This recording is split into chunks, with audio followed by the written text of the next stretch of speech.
Hello प्यारे दोस्तों, Ayush classes में आप सभी का स्वागत है।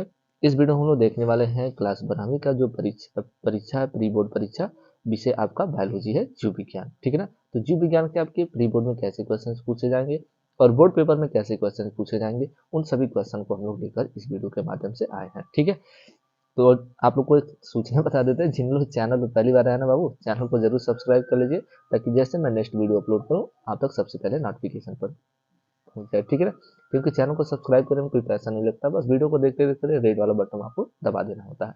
चलिए, यहाँ पर कह रहा है आपका सही विकल्प चुनकर अपनी उत्तर पुस्तिका में आपको लिखना है।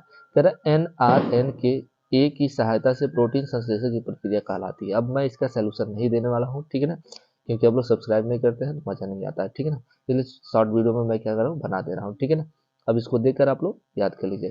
कह रहा है आधुनिक मानव का निकट संबंधी कौन सा है। ठीक है ना। तो गोरिल्ला होता है या चिंपैंजी, आप बताएंगे चिंपैंजी या गोरिल्ला, तो चिंपैंजी होता है। ठीक है।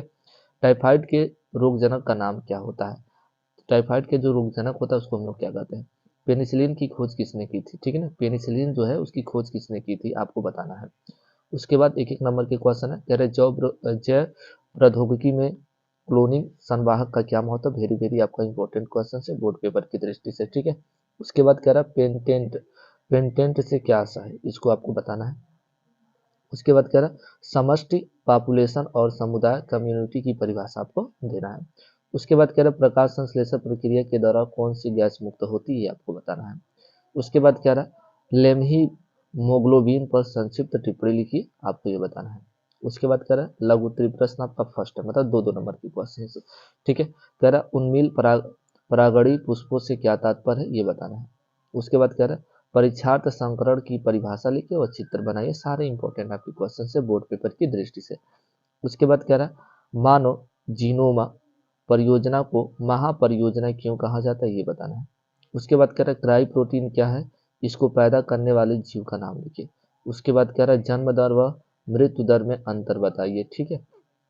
उसके बाद लघु उत्तरीय प्रश्न आपके सेकेंड, वाहित मल उपचार पर टिप्पणी करिए। उसके बाद कह रहा प्रतिरक्षा तंत्र से क्या समझते हैं, इसकी खोज करने वाले वैज्ञानिक का नाम बताना है। ठीक है। ये सारे इंपॉर्टेंट क्वेश्चन है बाबू आप लोग के लिए, प्री बोर्ड का और बोर्ड से संबंधित जो भी पेपर है। ठीक है। उसके बाद कह रहा है आनुवंशिकता रूपांतरित फसलों के उत्पादन के लाभों और हानियों की तुलना कीजिए। उसके बाद कह रहा है रेड डाटा बुक से आप क्या समझते हैं, इसकी उपयोगिता लिखिए।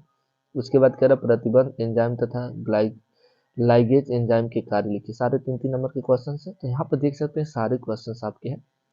तो बहुत सभी क्वेश्चंस आप लोग देखो अच्छे से, वीडियो को आराम से रोक कर सारे क्वेश्चंस आप लोग याद कर लो, बोर्ड पेपर की दृष्टि से सारे इंपॉर्टेंट क्वेश्चन। ठीक है ना। क्वेश्चन पढ़ लीजिए। ये मनुष्य में यौन संबंधी उत्पन्न रोगों के लक्षण बताइए। मानव में भ्रूण प्रवर्धन से क्या तात्पर्य है। तीन तीन नंबर के क्वेश्चन थे, आपको बता देना है। उसके बाद विस्तृत उत्तरीय प्रश्न है, पाँच पाँच नंबर के क्वेश्चन।